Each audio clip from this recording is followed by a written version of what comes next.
বিনা টিকিটে সিনেমা দেখা।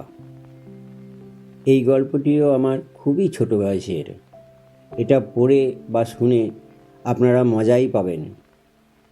বর্তমান যুগে ছেলেরা এইসব ঘটনা চিন্তাও করতে পারবে না, কারণ তাদের স্বাধীনতা খুবই কম।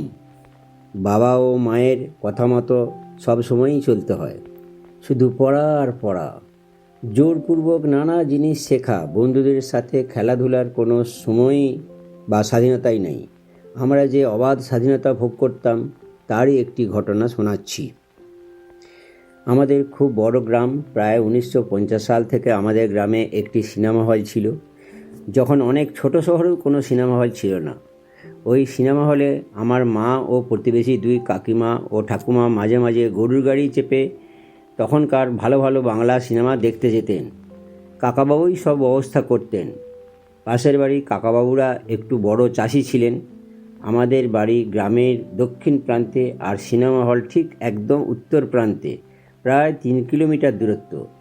যতদূর মনে পড়ে টিকিটের দাম ছিল 2 আনা, 4 আনা বা 8 আনা। বসার স্থান ছিল সামনের মেঝে বা মাটিতে, তারপর সাধারণ বেঞ্চে, তারপর ভালো বেঞ্চে।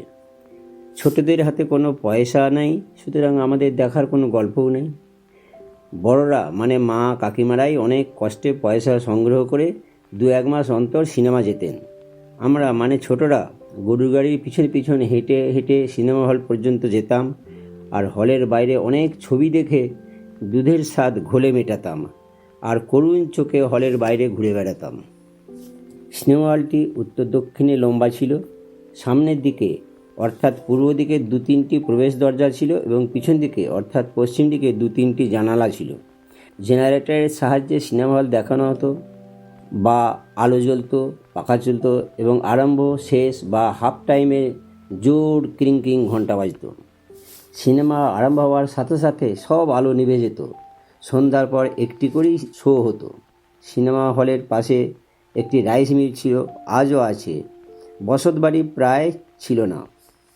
এরকমই কোনো একবার মায়ের সাথে গিয়ে সিনেমা আরম্ভর পর হলের পিছন দিকে বা পশ্চিম দিকে গিয়ে দেখি সেখানে 3টি জানালার মধ্যে সামনের জানালাটির রডগুলির মধ্যে বেশ ফাঁক রয়েছে। চেষ্টা করলে বা কষ্ট করলে আমাদের যা হৃষ্টপুষ্ট চেহারা সেখান দিয়ে হলে প্রবেশ করতে পারবো।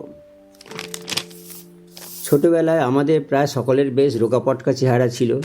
এই যুগের ছোট ছেলেমেয়েদের মতো অধিক যত্নে নাদুস নুদুস ছিলাম না। এটাও দেখতাম, সিনেমা আরম্ভ হলেই আলো নিভিয়ে দেওয়া হতো এবং গরমের জন্য জানালাগুলো খুলে দিত। যতদূর মনে পড়ে সিনেমাটির নাম ছিল লালু হুলু। সিনেমা আরম্ভ হতেই আমি প্রথম কষ্ট করে সঙ্গীদের সাহায্যে ওই জানলার রডের ফাঁক দিয়ে প্রবেশ করি।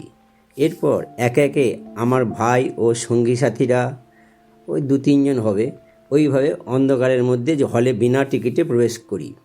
সিনেমার প্রথম 5-10 মিনিট গভর্নমেন্ট ফিল্ম দেখানো হতো, তারপর আসলে সিনেমার কাহিনী দেখানো হতো। সুতরাং প্রথমের একটু অংশ বাদ গেলেও আমাদের কোনো অসুবিধা হতো না।